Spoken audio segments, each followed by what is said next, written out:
Bonjour, bonsoir, chers miens, c'est toujours votre M serviteur Sylvain, par ailleurs responsable de la structure sur ce groupe bancaire. Je fais cette vidéo dans le but de vous donner quelques pépites sur l'enregistrement des potentiels.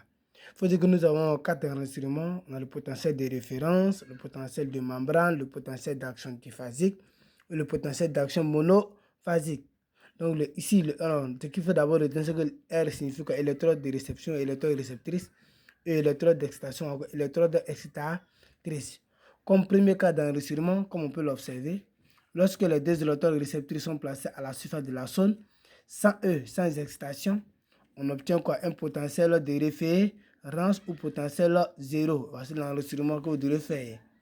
Deuxième cas, lorsque R1 est placé à la surface et que R2 est introduit dans la zone sans excitation, on obtient un potentiel de repos ou potentiel de membrane. Et voici l'enregistrement qui est là. Donc on aura une différence de potentiel, une déversion verticale vers le bas à moins 70 mV, ou on peut faire directement comme ça.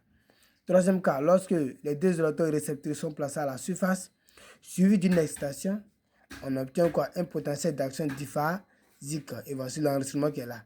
Ok, voilà, on a le 2PA. On parle de quoi? De potentiel diphasique.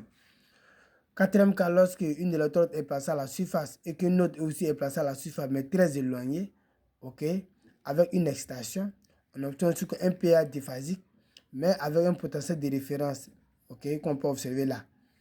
Cinquième cas, lorsque les deux électrodes réceptrices sont placées à l'intérieur de la zone suivie d'une excitation, on obtient le même PA diphasique, mais ce PA est différent de celui-ci.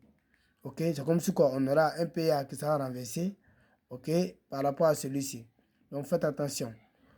Donc sixième cas, lorsque une électrode réceptrice est placée à la surface, lorsqu'une électrode réceptrice est placée à l'intérieur et que l'autre aussi est placée à l'intérieur mais très éloignée, suivi d'une excitation, on obtient toujours un PA diphasique mais renversé aussi parce que les deux sont à l'intérieur.